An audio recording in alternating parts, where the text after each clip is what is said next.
It's my pleasure to introduce Professor Eli Finkel and Professor Jeff Stone to get us moving. Eli Finkel is a professor at Northwestern University, where he has appointments in both the psychology department and the Kellogg School of Management.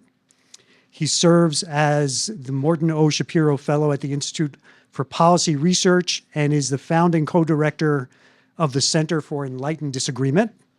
He studies, yes, we do need enlightened disagreement these days. He studies romantic relationships and American politics.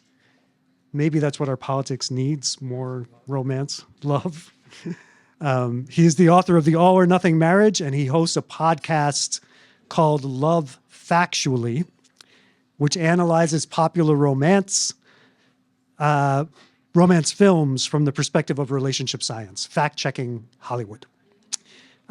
Professor Jeff Stone needs little introduction for this audience especially, but he is the Edward H. Levy Distinguished Service Professor of Law, the author of many, many books, including Perilous Times, Eternally Vigilant, A Legacy of Discrimination, and Sex and the Constitution. He's a fellow of the American Academy of Arts and Sciences, and perhaps most pertinent to this conversation, Jeff chaired the Committee on Freedom of Expression, which produced the report now widely known as the Chicago Principles in 2015. In an op-ed published last year, Eli commended an alternative to what he called the prevailing framework for campus speech exemplified by the Chicago Principles. He will share his critique and his thoughts at greater length with us, followed by Jeff's response, and we'll then open it up for wider discussion. So without further ado, Eli. Thank you so much for having me. I'm delighted to speak to this group. And I want to say right at the outset, give sort of an overview of the argument I'll make today. First, I'm not going to offer one of the sort of standard critiques of the Chicago Principles that they allow too much speech, or that some sort of more controversial or potentially offensive speech should be censored. I disagree with that claim. I'm with the Chicago Principles on that issue. My argument instead is that the principles lay out a framework that inadvertently makes the public sphere less inclusive, and therefore undermines the goal that the principles themselves have set out to create basically a robust public sphere, a robust public discourse. So I think the only place we can start in pursuit of that discussion is by talking about music. Now, I guess before I show that slide, most of you will have well-articulated arguments about which bands, which musical forms are the best. You will talk about the specific aspects of them. And here I want to inform you that you probably have tastes that are influenced by things other than what you think they are. This is a study published a few years ago that looks at how much you like a song as a function of how old you were when that song hit the charts. And it turns out that the songs that you think are the best and have your well-reasoned arguments for are the ones that came out when you were 16.66 years old. You might think that you have a pretty compelling argument that your age 16.66-year-old songs are best, but mine are. These are some songs that came out literally within like a couple months of my 16.66th birthday. And the reason I have this up here is not really because I want to win the argument about music with you. I hope we can do that during Q&A. But because I want to underscore, I was 16 when these came out. I imprinted on these albums and on this style of engagement with music. And I think to illustrate what I mean by that, I'd like to show you a short clip of the Smells Like Teen Spirit video. And I want you to watch this just for the sheer awesomeness of it, but also because I want you to get a sense of how the crowd engages with the music. I was 16, there was no internet. I just sat and stared at this screen on my wall and thought, please play me that song again so that I can see how I'm supposed to engage with music.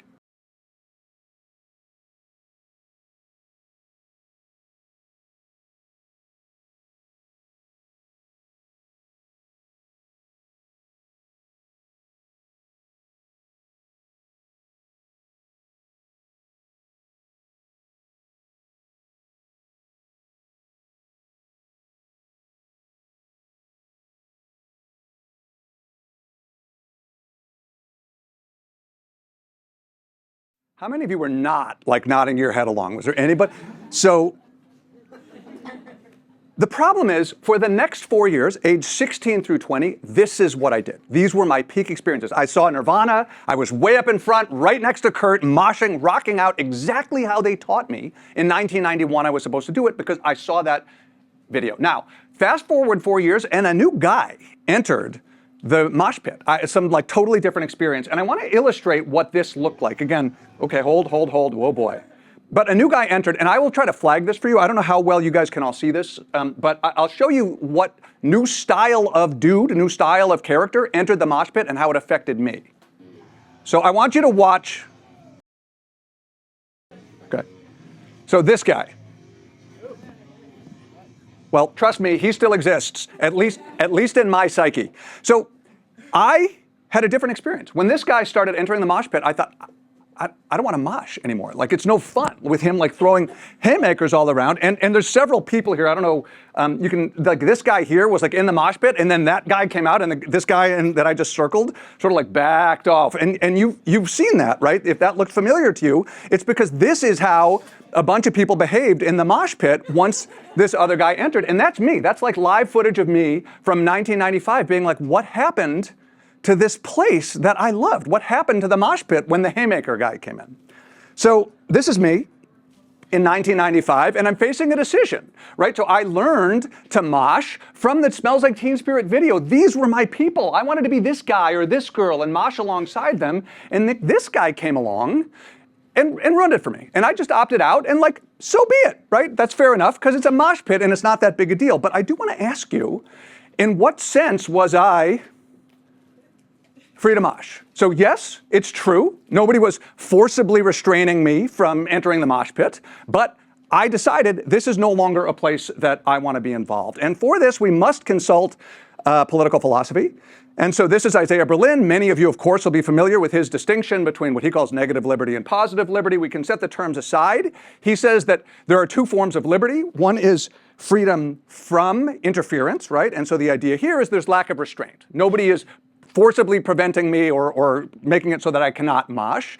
And so from this point of view, the question is, you know, for freedom from interference, the windmill guy gets to do whatever he wants. He wants to come in and mosh like that. He's like totally welcome to do that, of course. But there is, according to Isaiah Berlin, a second form of liberty called freedom to, right? Freedom to act with agency, right? So now there are few barriers to entry. This isn't a question of whether I'm being forcibly restrained, but whether I'm like comfortable entering according to my own, whether I want to self-censor out of the out of the mosh pit, right? So this is about my freedom to enter the mosh pit without risking a broken nose, right? That's positive liberty.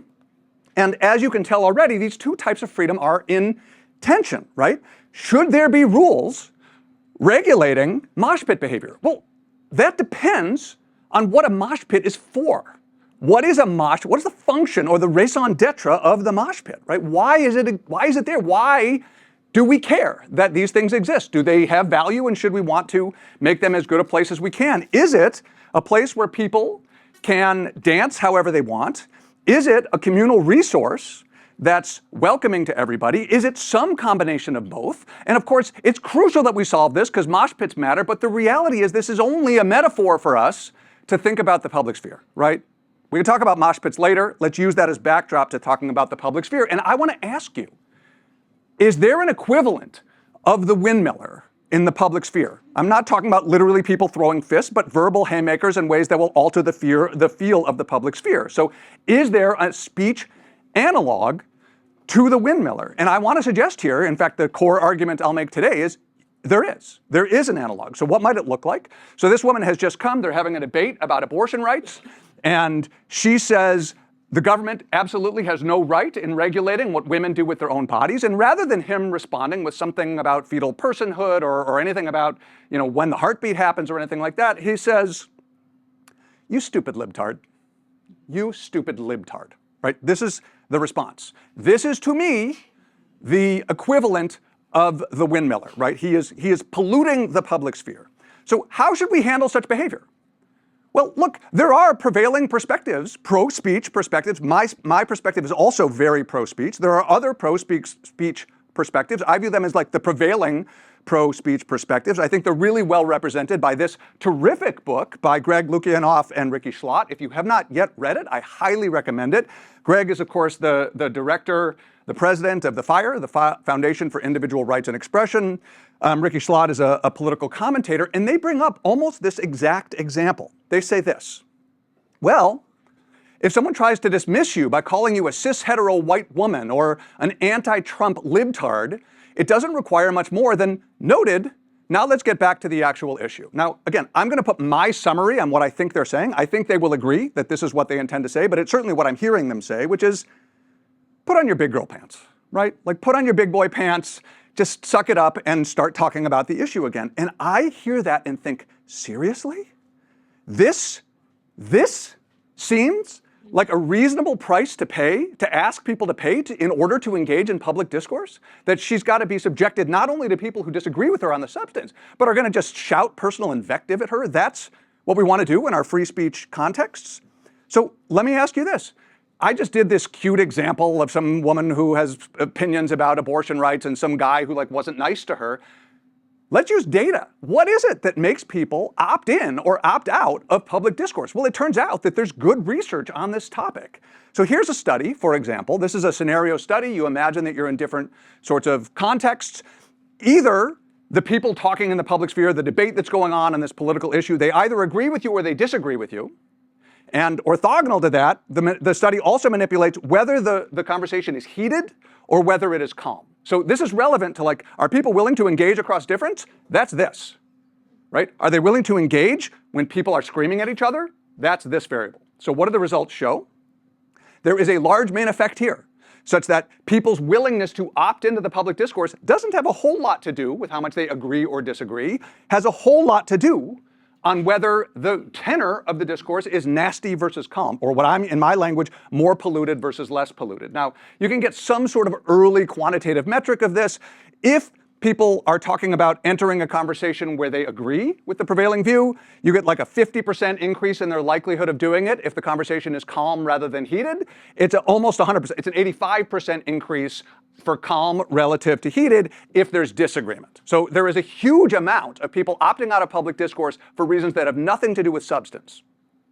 Now, this will impoverish the public sphere. There will be a bunch of voices that we just aren't adding to the public sphere, but it's worse than that because it is not a random draw from the population, the people who opt in or opt out.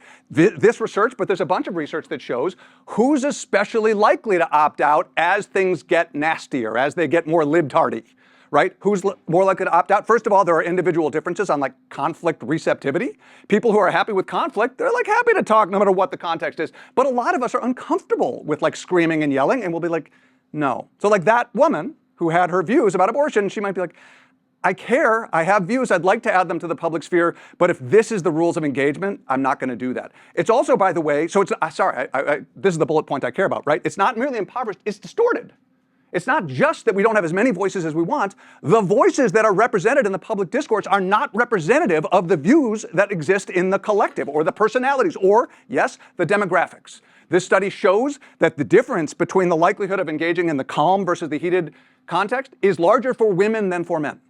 Right? Women are more turned off by this heated discourse. So we can have a public discourse that doesn't regulate the libtard guy, but let's be honest with ourselves that we're creating a public discourse that is more hostile by temperament and more male than the population at large. So now I think we can think about these people in a different way. This guy, the windmiller guy, and this guy, the one who's spewing personal invective, I think we should think of them as polluters. They are peeing in the pool.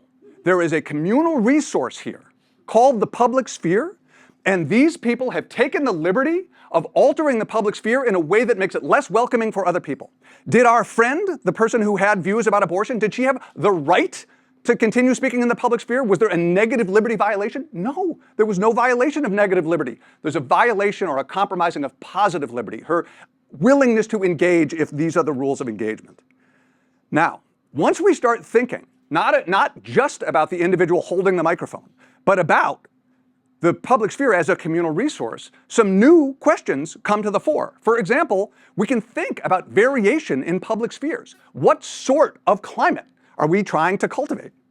So assuming nobody's actually done this study, but you could assume that there's something approximating a normal distribution, right? Over here, you have stylistically exclusive public spheres where everybody's just screaming at each other and nobody can really hear anybody. Over here, you have an extremely inclusive one where everybody's being like infinitely reasonable and totally listening with an open mind. And there's a huge range, right? We're going to have some that are like a bunch that are in the middle, some that are extremely closed, some that are extremely open.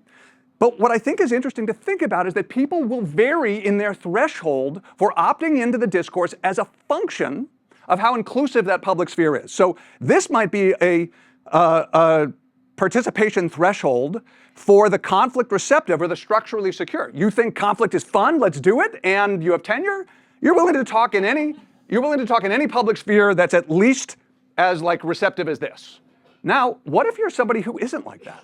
What if you're somebody who's like, screaming and yelling makes me uncomfortable, independent of the substance, nothing to do with the substance, and so you're over here. You're uncomfortable, you don't have tenure, you don't feel safe at your institution, you feel like there could be consequences for you speaking up. Now you're only willing to speak in these really accommodating sorts of public spheres, these very open and inclusive public spheres. Now look, I get it, Greg Lukianoff, First Amendment lawyer and president of Harvard, and I get it, Ricky Schlott, televised political commentator. You're happy to add your voice, even if there's like a lot of fighting and some nastiness. But what about our friend?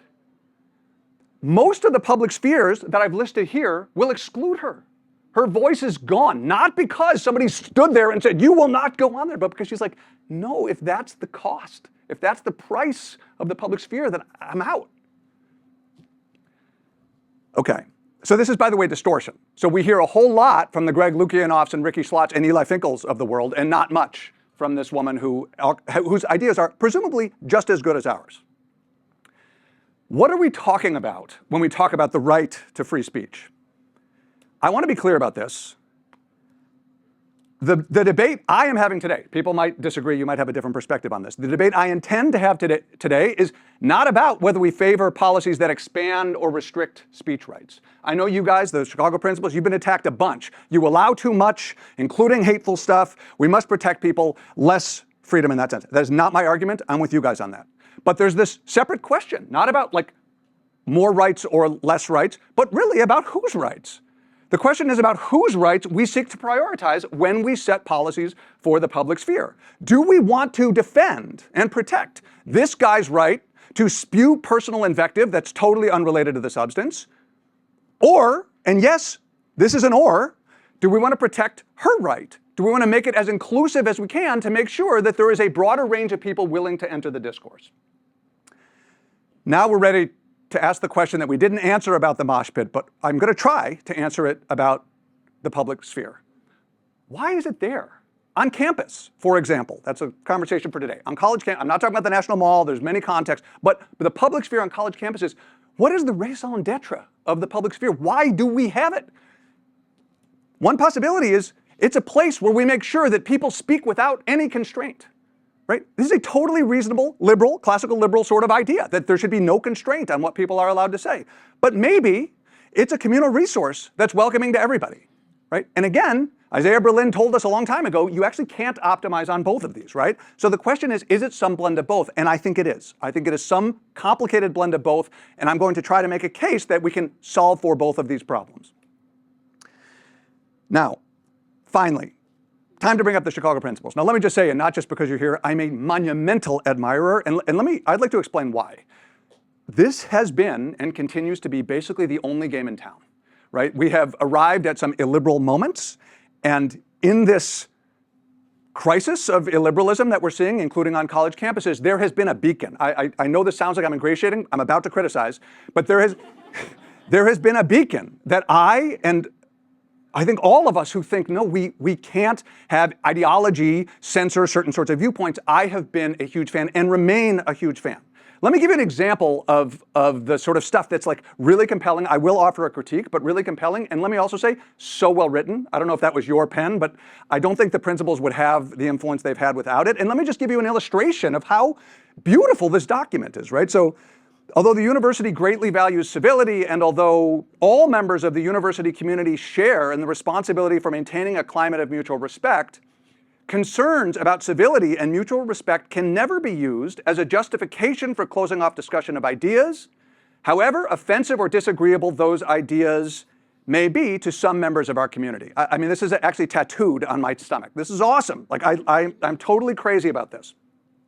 And not only do I like it, I will criticize it in a second, but not only do I love much of it, and I love the spirit of it, the entire free speech movement, insofar as there is a thing, loves it. And in fact, if you go to the FIRE, the Foundation for Individual Rights and Expression, currently, I think the organization that is in a most principled way of all the organizations really defending speech rights, you can just go on their website, you guys might all know this, and just click adopting the Chicago Principles download toolkit, right? You're like, you want it at your institution, let's say it's not already University of Chicago, you can just do it. Why? It's the only game in town.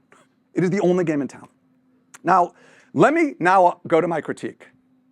I think this beautiful, inspiring text is sufficient if the raison d'etre, the purpose of the public sphere, is to allow the person holding the microphone to speak with full candor, boldness, even if offensive. Love that.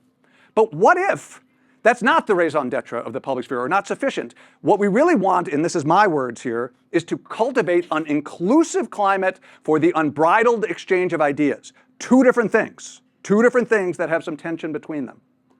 Let me highlight where I think the rubber meets the road for this stuff. The same text I showed you before, but now I've highlighted two bits. One is, so this sentence here, this part, concerns about civility and mutual respect can never be used as a justification for closing off discussion of ideas. I get that. It's reasonable, but I disagree that there's an inherent tension here. I don't think these two things are antagonistic. I think they are synergistic. That is, civility and mutual respect and discussion of ideas aren't in battle. To have an optimal discussion of ideas, we may well need civility and mutual respect. And the way I think about this is civility and mutual respect are not primarily issues of substance, but of style. This is a style of engagement, right? It's not about what one says, but about how one says it. So in my view, we must insist on them. We must insist on civility and mutual respect in the service of promoting the discussion of ideas. So the thinker that has influenced my thinking most here is Jürgen Habermas, who talks about communicative rationality. So he argues that this style of communication, which I think is what we should shoot for in our university public spheres, is that people engage in rational discourse in pursuit of mutual understanding. All of this speech is free from domination and coercion. You don't win arguments by calling somebody names. Not in this style. And he's the person who used the public sphere in the way that I'm using it here. It's an open and inclusive setting for such engagement. So, in my view, also Habermas's, the public sphere is sacred. I mean, I called it precious here. This is the way that like democratic institutions should function at their best, but it is also fragile. You can pollute it relatively easily. And for that reason, where I really disagree most with the Chicago Principles is we must regulate this guy, right? There is no way to allow him to do what he is doing and also cultivate the robust public discourse that I think we want on college campuses. Okay. What about protest, right? I've spent a while, the communicative rationality, I spent a while talking about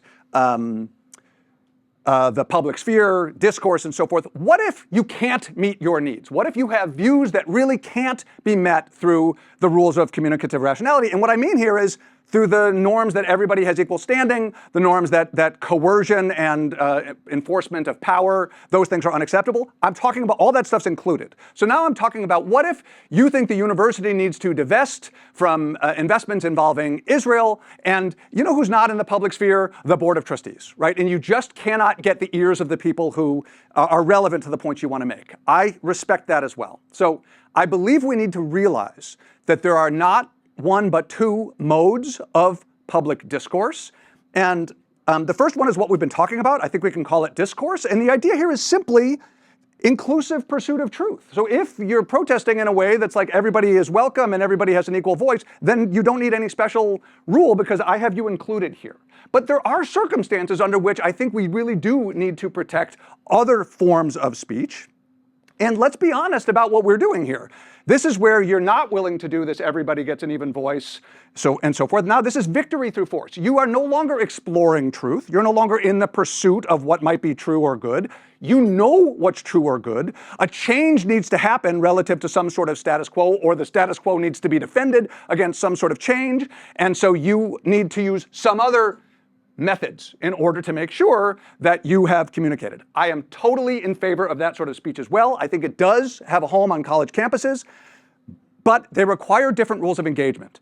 If this woman here, like, just strolls over and uses her style of speech for this conversation here, the conversation here fails because the public sphere is easy to pollute and she can do it easily. So my point of view, these two modes of public speech require separate venues, times or physical locations on campus. Okay. Oh yeah, I like to call this a First Amendment zone, where you would just have expansive speech, and if you want to yell that people are libtards or use slurs or do whatever, you can do it, but only in those zones. Let me draw my conclusion here. I think there are two distinct threats, not one, two distinct threats to public discourse. The first one is the one that I think we all appreciate, certainly in this room, which is censorship. And this is a violation of freedom from. This is basically people telling us, telling us what we are or aren't allowed to say, for me, about substantive claims. So this is, a censorship is any external force that prevents people who are holding the microphone from speaking their full truth. We must protect those sorts of things. We must protect people from censorship. And the problem, once you censor, is that you've compromised something I'm calling unbridled speech, open, frank, honest speech, even if offensive. But there is pollution. And if we don't recognize that there is this second threat to public speech, I don't think we actually get the policies right. This is a violation of freedom too. It's any activity extraneous to the raison d'etre of the public sphere that inhibits others from opting in to pursue that function, like denial of equal standing or ad hominem attacks or slurs, etc. And this compromises inclusive speech. So my framework here that I'm advocating for is a rights and responsibilities framework where people have extensive rights. In this, I'm totally with the Chicago Principles. In fact, I think I have Chicago Principles for the win. Substantive speech gets maximal protection. I understand that lots of people disagree with this. They think, well, speech that is offensive or hate speech, like we must regulate those things. Here I'm strongly with the Chicago Principles. We must protect that sort of speech. But when it goes away from substance, and now you're talking about styles of speech, I think those things need to be regulated and prohibited. Those styles of speech that will prevent the public sphere from becoming robust and inclusive, that needs to go away. That needs to be regulated, except in the First Amendment zone, where you can do anything as long as it's legal according to the First Amendment. And here we have peeing in the pool, and it all comes full circle. Okay, so I can imagine, as I wind down here, a few potential critiques. One is, perhaps there's a disagreement about ends. Perhaps the Chicago Principles, and you're embodying the Chicago Principles. I'll talk as if they are like an active agent. Perhaps the Chicago Principles disagree with ends. Like I have suggested, and this is what I think the Chicago Principles also want, is that they want to cultivate an inclusive climate for the unbridled exchange of ideas. But those are my words. They're not in the principles. So I think we agree on these things, but perhaps the Chicago Principles exclusively prioritize the rights of the person holding the microphone. Maybe we disagree about ends. I'm not sure, but I don't think that's the issue. Maybe we disagree about means.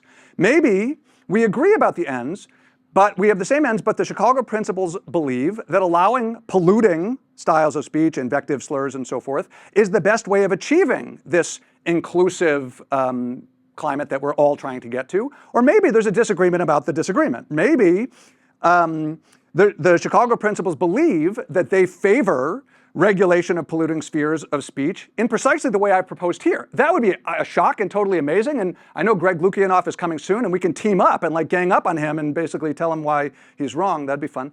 There is a fourth type of critique which we might hear, and I feel less excited about this one. So one critique that I think is a totally valid critique of my perspective is that the boundary separating substance and style is fuzzy.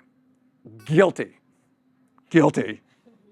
That's absolutely true. But in fairness, this fuzzy boundary critique applies to 100% of the policy proposals for campus speech, other than the sort of absolutism that presumably none of us actually supports, right? The First Amendment is not absolutist on free speech, for example. There are other critiques along these lines, that enforcement will require bureaucracy, that any enforcing body will have bias, and so forth. I can't imagine a solution to this problem that doesn't have this problem as well. So it is an issue with my solution. It is an issue with all solutions. So Jeff, turning it over to you. So when you face this example, I find this very useful because it's in The Canceling of the American Mind, Greg Lukianoff. If someone tries to dismiss you by calling you whatever, a libtard, do you agree with, do the principals agree with Greg and Ricky that the solution to the libtard situation is that Sarah needs to put on her big girl pants? Or do you agree with me that such styles of speech should be prohibited because they impoverish and distort the public sphere without producing value in terms of the substance of the discourse? Thank you.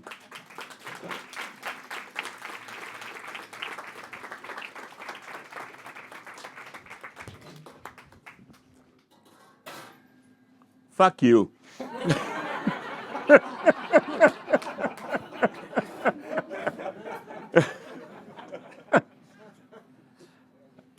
I will be brief. I've been told to be brief. Let me say a couple of things. First is that there's a certain natural logic in saying that speech should be respectful and that we should listen to one another, talk to one another, make arguments that are cognitive of the various views that different people have. One of the things we've learned in our nation is that efforts to restrict speech on those grounds turn out to be devastating to a true system of free speech. That the Supreme Court, for example, when it first began interpreting the First Amendment in 1919 during World War I, took an approach that basically said that government can restrict speech if it reasonably presents a significant harm to society or to others. And as a result of that, it upheld the convictions of several thousand individuals for criticizing World War I and the draft. Justices Oliver Wendell Holmes and Louis Brandeis rejected that view, only those two, and took the view that only speech that creates a clear and present danger of grave harm can be restricted because of the message that's communicated.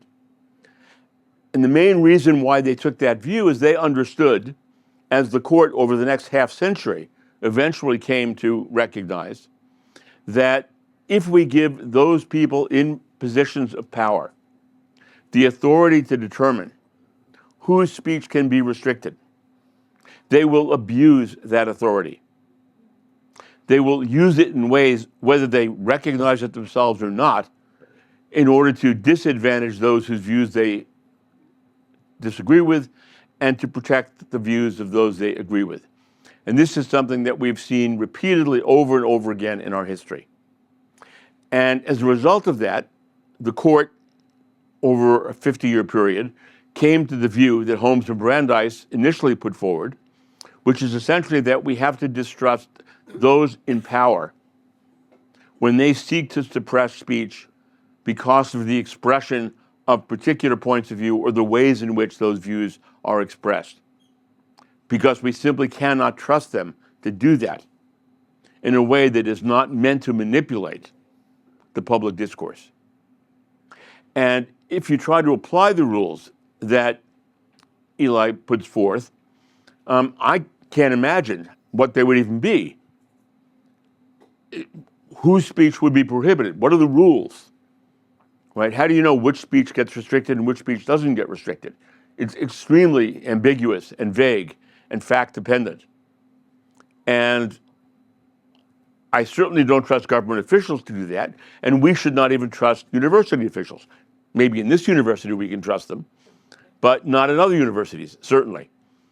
And so a central element of our understanding of free speech in this country has come to be based very much on the principle that we should not give authority to people in power to decide what speech is permissible and what speech is not permissible. To that extent, the Supreme Court, for example, unanimously has held that there is no such thing as hate speech that can be restricted under the First Amendment. Now, that may seem shocking to people, but unanimously, liberal and conservative justices came to the view that we don't trust people to decide what they mean by hate speech. And if we give the government that power, or we give people in power that power, they will manipulate it and abuse it. So one response I have is that our quote, extreme protection of free speech in this country and in the Chicago Principles and in the 100+ universities that have adopted the Chicago Principles is based on a sense of distrust of those in positions of authority. A second concern that is evident to me from the presentation is simply in defining what speech you would restrict. If we're going to have rules about free speech, they need to be fairly clear. So speakers know when they can be restricted and when they can't, and that those in positions of authority know when they can be empowered to restrict speech and when they can't. And for that reason, the Supreme Court, for example, has attempted to adopt very narrow and clearly defined rules about when speech can be restricted because of its content. Factually false statements of fact in very limited circumstances, when they're knowingly false, or recklessly false at least, and defame a particular individual, can be restricted. A true threat, if you don't do this, I will kill you, can be restricted, right? But even something like obscenity, which used to be the law, effectively doesn't exist anymore, largely because the court came to realize nobody could figure out what the hell was obscene and what wasn't obscene. And that was just not an acceptable state of free speech. So one challenge I would give to Eli is, I have no idea what the rules are in your world. I have no idea how any particular speaker would know whether she would be subject to punishment or not in this universe that you would create. And that ambiguity is an enormous problem. So that creates a chilling effect. The people, in effect, are afraid to say what they think because they're afraid to be punished because they don't know what's permissible, what's not permissible. The other important part about this is that the court has come to understand, and we have come to understand, that people, in order to engage in a lively and active and powerful free speech, need to be able to express their views in powerful ways. Not just to be calm and reasonable and thoughtful as we would like us to be in our ordinary conversations, in the classroom, in scholarship, but in political discourse, there's a need to get people to pay attention to your viewpoints, to have civil rights demonstrations that provoke violent responses. I was suspended from college for participating in the anti-Vietnam War demonstration because I felt it was so important to be opposed to the Vietnam War and to get attention. And you got attention by doing things that were provocative and controversial. I shouldn't have been suspended, by the way, I should say, and I would never have been admitted to law school had the college not agreed to expunge that from my record before I graduated. But the fact is, a key aspect of free speech is not only the right to say what you want, but to say it in a way that gets attention, that gets people to understand that gay people should have rights, that women should have rights. There was a time when people would have thought those things were crazy, that black people should have rights. One of the things that enabled us to change our minds about those issues was because people got attention. They were aggressive in their arguments, in their positions. And that caused people to say, wait a minute, maybe I should rethink that. Maybe there's more to that than I thought there was. And one of the ways one gets attention is by being aggressive, by which I don't mean physically, but by being aggressive in one's speech and getting people's attention. The civil rights movement is a perfect example. Engaging in those marches in the South, knowing that it was going to provoke violent responses by white members of the community, and that marchers would be arrested because they provoked those responses, right, was an essential way of getting attention for their movement and causing people in the North to think about these issues in a way they otherwise would not have done so. So I think it's important to understand that what often seems to be uncivil speech, speech that we would not allow in the classroom, for example, is an important, legitimate way of expressing the depth of one's own feelings and getting other people to understand how they should rethink things that they otherwise regarded as obviously whatever they believe to be true. Now, that isn't to say that the concerns you raise aren't real. There is also the side effect that certain types of aggressive speech can cause other people not to engage in speech. And that's a bad thing, no question about it. But the solution to that, I would argue, is not to silence those people who are engaging in aggressive speech. It's to encourage people to be brave and to recognize that they have to be able to respond and not to run away. And that's something that, again, a democracy needs to impose and to impose upon our society. That the timidity that you suggest people feel, students feel, others feel, in the face of aggressive speech that leads them to be silenced is not the way we want our society to work. We want them to say, okay, you can say what you want, I understand, I disagree with you, here's my response, as opposed to running away and being silent. Now that requires education. That requires instilling in them an understanding of their responsibilities and the values that they need to have in a free and open society, including in a public discourse in the university. Now, again, I want to make clear, I agree that the kinds of regulations and restrictions that Eli suggested in the context of, say, a classroom or even a dormitory are very different from what's appropriate in the public arena. But in the public arena, as the Supreme Court, even conservative and liberal justices alike, have come to recognize, we have to have a very aggressive protection of free speech if we want to have real free speech. And the very ambiguities that exist in Eli's world, which I don't even begin to understand, would have a terrible impact upon the ability of our students and others to engage in speech because of the fear that they'll be punished for violating these completely obscure rules that do not have any clear meaning to them. So with that, I will stop.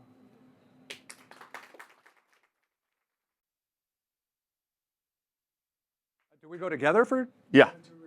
Do you mind join in there? Yeah, whatever. I'll do a Whatever you quick like. one. Yeah, that was very cool. You hit on 3 of the 4 objections I anticipated. The one where we actually just agreed, you didn't agree with that one. But definitely you I think we disagree about ends. I think you're much more really focused on the rights of the speaker, and I'm more focused on the public sphere as a communal discourse, or at least that's my perception.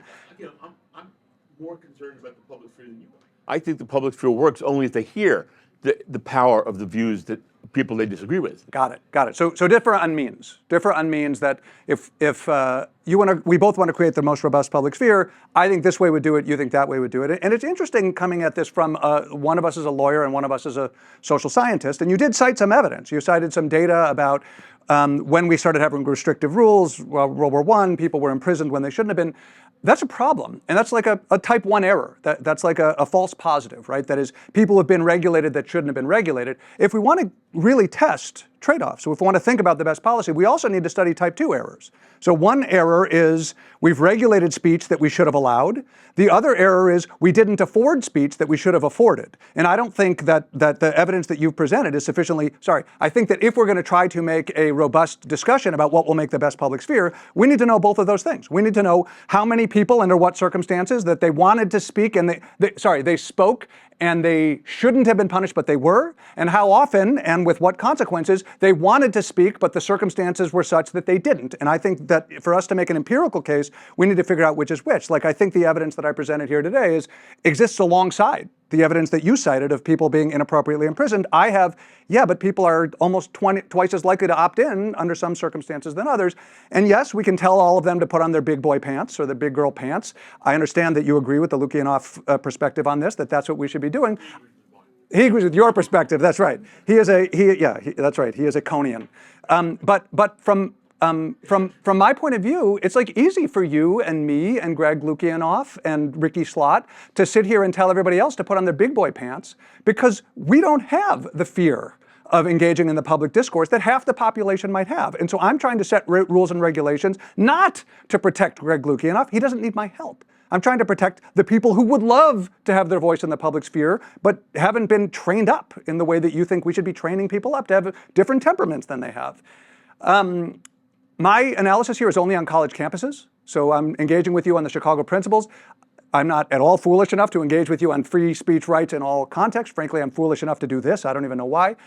But so when you talk about like imprisoning people for protesting the war, I'm only talking about college campuses. What is it that we should be educating the next generation of civic leaders? And yes, I don't just mean educating culturally. I do mean educating culturally, and I mean enforcing those rules in the public sphere. So I'm only talking about college campuses today.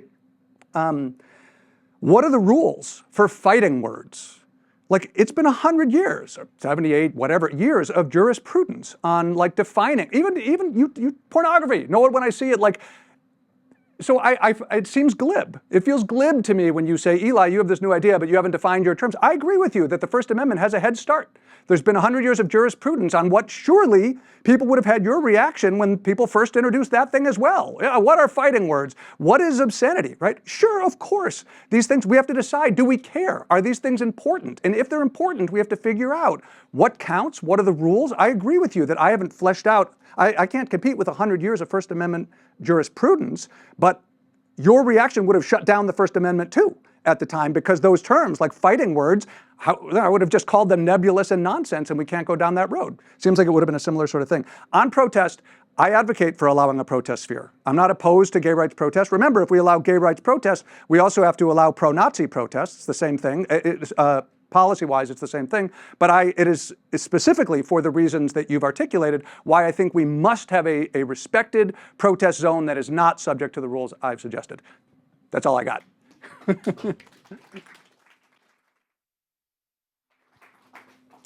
Well, I'll just say one additional thing, which is, you mentioned fighting words, which is a nice example. The Supreme Court in 1941 recognized the concept of fighting words, which basically said if an individual said something in a face-to-face encounter with another person that might lead that other person to respond with violence, that you can punish the person for making the statement. In that case, the person to whom he made the statement was a police officer.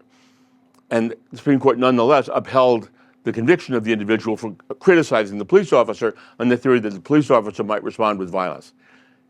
In the 75 years since then, the Supreme Court has not once upheld a conviction for fighting words. It's recognized that was a mistake.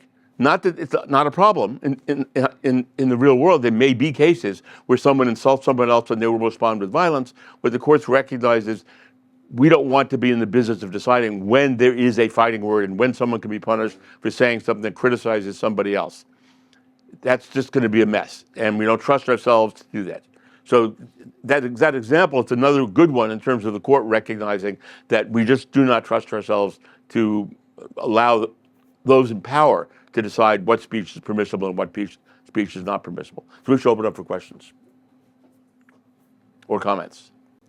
Hi, this is kind of intimidating. I guess my criticism of both stances, really, I think I would lean more towards the Chicago principles in that it is very easy for rules to be twisted, right? It's hard to find that bright line of, what is acceptable and not acceptable speech. But I guess my criticism of both universes is that it doesn't actually really account for power dynamics. Just because I have the option doesn't mean I have the invitation. And, I would ask you, Eli, if I may be so bold, why women? Why were women less likely, right, to engage in that discourse? And I bet if you looked at if those studies also tracked people of color, or on those people who are from backgrounds that are more marginalized, you'll find similar trends. And it's not because of the way that things are said; it's because of historical it's because of structures, right, and of power structures that are in place from history, really, that chill unless there's active invitation. And so I guess that was my criticism, is that I don't think it's enough to say everyone should be allowed to speak. There needs to be, and that everyone should be willing to put on their big boy pants. I also don't think it's enough to say you have to speak nicely. I think there has to be a more nuanced, you're invited to speak, and let's create forums where everyone can speak. That was- Oh, sorry. If that differs from what I want, I didn't follow it. I agree. We want a forum where everybody can speak, everybody is invited to the public discourse. I totally agree with that. But it's not about. Sorry. Equal rights to speech, right? Or are you suggesting some other plan? No, I'm not. What I'm suggesting. What I'm suggesting is that style is not the issue. If somebody calls me an insult, I mean, that sucks and I don't love it, but that's not what will hold me back. What will hold me back is, which doesn't make sense because I'm sitting here standing. I don't have tenure, right? But I feel very comfortable speaking here because this is a space that encourages and invites me to participate. A student who is not a U.S. citizen in this climate is not going to be encouraged to speak or feel free to speak, regardless of how cordial and I hate to say respectful, but calm. There we go. Regardless of how calm and unpolluted the conversation is. So, yeah. I think what the current administration is doing to people who are voicing support for the Palestinian cause, I think it's monstrous. But I view that as consistent with what I was trying to convey. I mean, but I actually don't know the details. Like if somebody was, committing crimes or preventing everybody else from engaging or whatever else, then I might start to differ. Although deporting people is totally next level and sort of dystopian in my point of view. But I believe that I'm sympathetic with your perspective. Did you want to chime in as well? One other thing I want to say that I should have said before is that it is a function of a university to educate its community about appropriate, quote unquote, means of expression. And I think one of the things that the University of Chicago has done very well, relative to many of our peers, is to create a culture in which even those students who disagree with one another, even those students who want to protest, tend to do it in a much more civil way than in some other institutions. Because we've made an effort over a century now to create a set of values about appropriate discourse. So we don't punish people for violating those values, but we educate them. And that's something as a nation we need to do as well. But particularly since we're talking about the university context, I would argue that the right way for a university to deal with the concerns that you have is not to engage in punitive behavior, which I don't trust at all, but educational behavior. And to instill in students and faculty the importance of the values of respectful discourse. That doesn't mean you can't be emotional. It doesn't mean you can't be powerful in your views. It doesn't mean you can't be critical in your views. But it is important that you recognize that you want to be constructive in what you do and how you say it. And I think that's something that can be a better solution to these concerns than using the university to repress and to punish speech because someone in the university thinks it's inappropriate. I don't know if this is on. Hi, I'm Sheva Coleman. I was going to make, I think, the point that you just made. I was going to pose it as a question to Eli to ask, is a rules and regulation framework with presumably a punitive component actually the best way to achieve the ends that you are seeking? As you were talking, I consider myself a very, very staunch proponent of the Chicago principles. And for most of your talk, I was nodding along and saying, yes, this is the environment that I want. But what I kept thinking was, and I understand that this is hard, but it seems to me that you would escape a lot of the pitfalls of needing to produce these definitions and these bright lines in the sand if the approach is one of trying to set a culture, model a culture, to educate, to have a cultural framework of and expectations of this kind of discourse. And I think that seems to me like a more productive way to get at some of the points that our first questioner was asking too about, some of it, what you're talking about is structural, that goes beyond culture that one can set in a particular organization. But some of that, I think, is the feeling of permissibility that is set by a culture. So, sorry, I monologized a little too much. Loved it. So if you were nodding along through most until I got to like enforcement, did I get that right? You were with me until enforcement? Yeah. Okay, so I totally agree with you about culture. And in fact, my whole perspective depends on the idea that people can in fact be enculturated this way. And I think, Jeff, this whole group, I think you guys have shown that I agree with you that the University of Chicago issues have been less severe because of the culture. I totally agree that these are trainable with culture. So we're on the same page with everything. The question is, if you agreed with everything until I got to enforcement, I think you also agree that censorship is a problem, but pollution is also a problem, that people can pollute the public sphere through personal invective, slurs, ad hominems, et cetera. And so the only question, it sounds like the only difference between you and me, and possibly between you and me, is what do we do when that happens?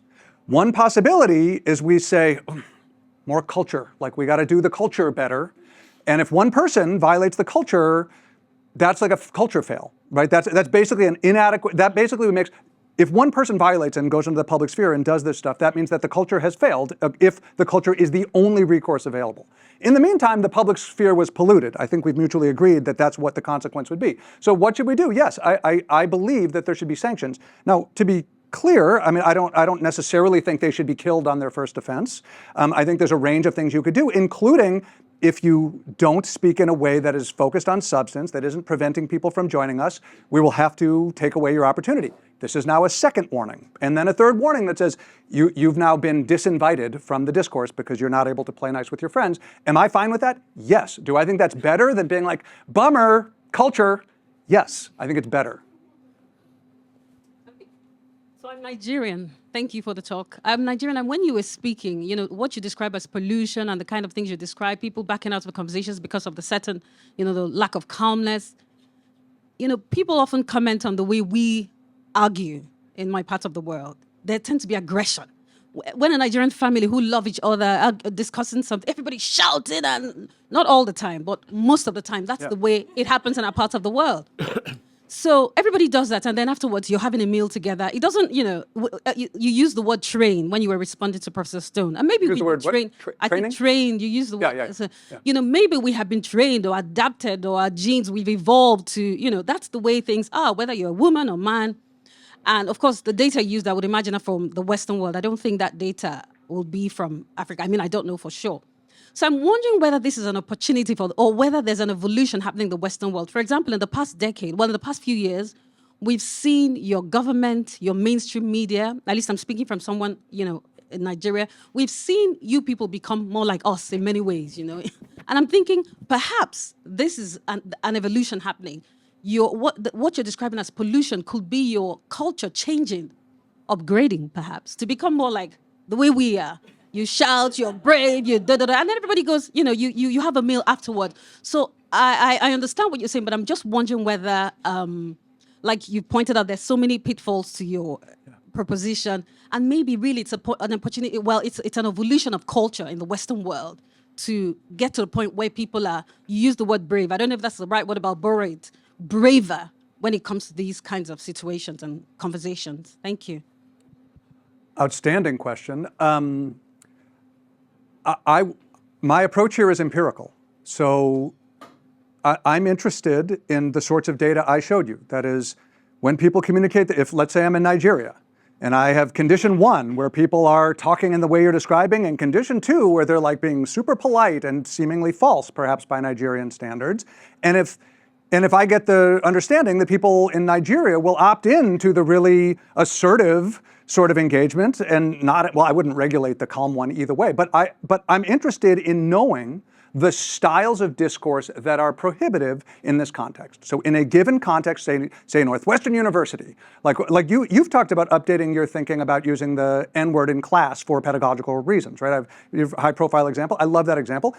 The meaning of that word, the power that, or at least our understanding collectively of when it's appropriate to use that word, updated, and you, by your own volition, decided to update that because cultures change and things mean different things in different contexts. So my view is totally predicated on, within a given cultural context, what are the behaviors that will get people to do a Homer Simpson? That is the only thing I care about. And if what you're telling me is that that study, if it had been run in Nigeria, there would have been no effect, then yes, I would not want to regulate people into some universalist way of thinking about these issues.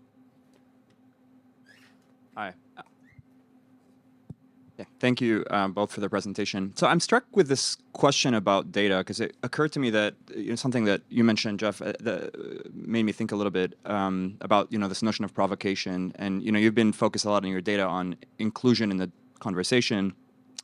But I also wondered whether there's another data-focused thing that we want to be thinking about here, which is the likelihood of given speech to create some amount of change or to provoke attention, right? That's another empirical thing that one could focus on. It made me also think about the purpose of the mosh pit and why it might be different a little bit from the public square. The mosh pit, whether you get to choose to mosh or not is about maybe how much fun you had or didn't have that evening.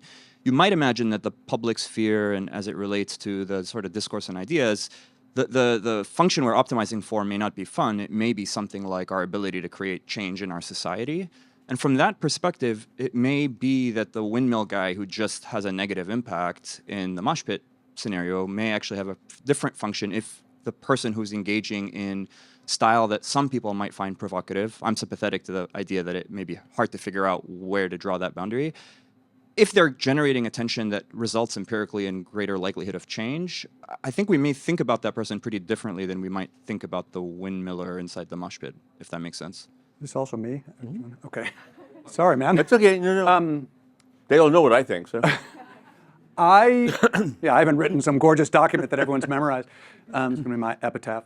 I don't assume that people who are polluting the public sphere are doing it out of bad faith.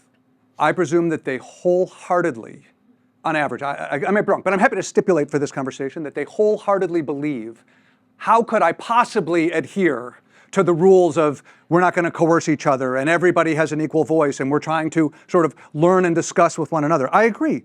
Almost all of us are going to feel like that doesn't apply. That no, I'm objectively morally right, and it's unfair to platform people in the same way as like it's unfair to platform the Nazis in the way that you would platform the Jews in the World War II context, let's say. So I think this instinct that I'm making the world a better place, and therefore this idea that everybody gets a fair say, I think everybody will favor that.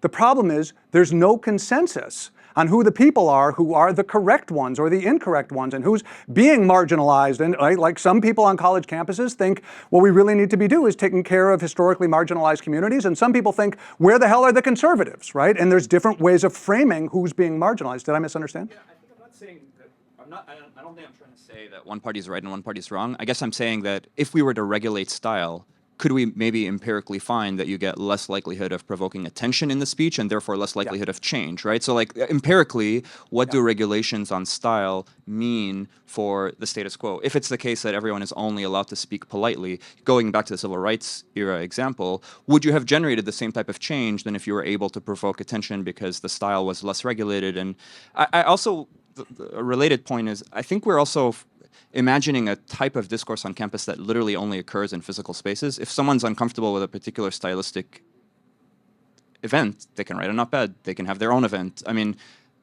yeah, I wonder if you could address those aspects. Sorry, I do understand differently what I said before. I also agree with what I said to your non-question, but now that I understand your question correctly, I believe there are two fundamental modes of engagement.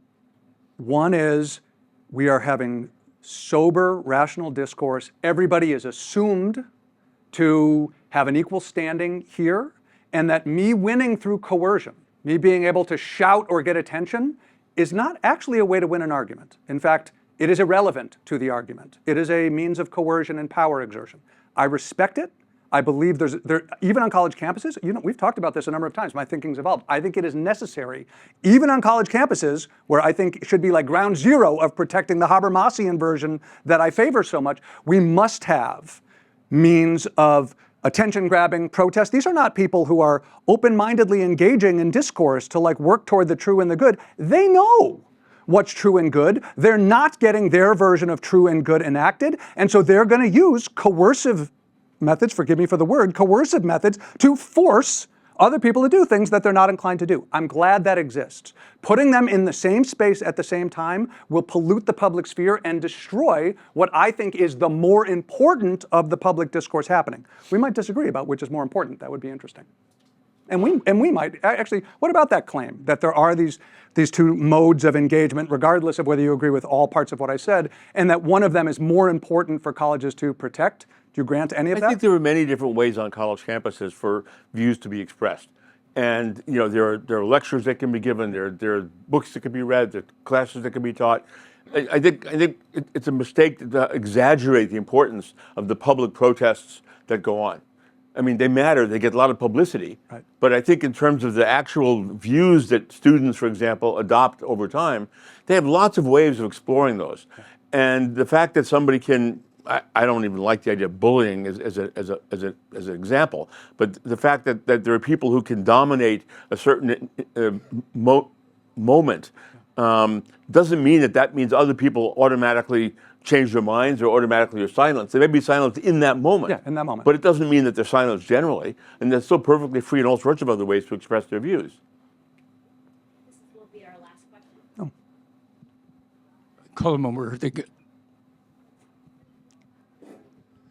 Could you make this just a little more practical for me? We've all observed what's happened on college campuses in the last number of months. I'd like to see how you, Jeff, and you, Eli, would apply your principles to how universities should respond to the Palestinian protests here on campus. So how do you differ in terms of what a university should do? Do you agree with what the University of Chicago response has been? How should I use the wonderful principles you've enunciated in order to think about what's happening here and now? Well, I do agree with the way the University of Chicago has dealt with the issue. President Alivasatos decided that even though protests that take over part of the land in the central quadrangles is not consistent with the time, place, and manner, reasonable time, place, and manner regulations of the university, he decided to allow those protests for a week because he said, we understand how deeply these students feel about these issues. We think this is an important thing to allow them to express, but only for a limited period of time. And then after a week, that's enough. And other universities didn't do that. And I think he adopted a sensible compromise in that situation. And I think that was the right approach, which is to basically say that we are willing even to modify our neutral rules in certain circumstances in order to accommodate the depth of the feelings of certain students, as long as they're not doing things that are seriously disruptive of classes and so on. And so I think that was the right way to proceed. I think if other universities had done that, the challenge they would have faced is their students may not have been willing to go along with it. At Chicago, the students were willing, actually, for the most part, to go along with Alivasatos' decision. Whether that would have been the case at other institutions, I don't know. But part of that, again, is because of the culture that we've created here. And that other institutions haven't created those cultures, have put them in a position where they couldn't be as reasonable as they otherwise should have been. My guess is that any disagreement between us would not be large on this issue. A lot of the discourse around what's been happening with the pro-Palestine protests has been about the definition of anti-Semitism, right? So some people are using a relatively expansive, many people are advocating for a relatively expansive definition that includes, nobody's as silly as saying you can't criticize Israel, but disproportionate or incommensurate criticism of the only Jewish state, that would count as anti-Semitism. And I think that's a useful debate, but not for free speech or the sort of enforcement I'm talking about either. If somebody wants to make a substantive argument that I think is hate speech, they should be allowed to do it. It's a substantive argument. So if you're asking me, do I think that people who support Hamas, even people who think that like every Jew should be like thrown into the Mediterranean, if there is such a person, I don't know that there is, but even if I believe there was such a person, and that person wanted to make a rational argument about why they thought the world would be better for that, I would protect that. That's a substantive argument. You want to say some argument, some logical argument about why the world would be better in this case or that case? Do I think it's hate speech? Do I think it's anti-Semitic? Yes. Would I regulate it on college campuses? No. And would I deport people for supporting Hamas or supporting the war, the Palestinian side of the war in Gaza? No way. I'm appalled by what we're doing. And having the government do it is the worst of all worlds. Do you think that anti-Semitism is separate from everything else you talk? No. I think racism, anti-Semitism, like it's all the same. It's all the same. Sorry, it's not all the same. They're obviously different, but in terms of the but in terms of the policy recommendations, I don't distinguish among them that like anti-Semitism is allowed, but racism isn't allowed. No, I don't have anything like that. We're at time. Thank you both Yeah. so much. Thank you all. Sir, It was great. thank you for engaging. My pleasure. Thank you.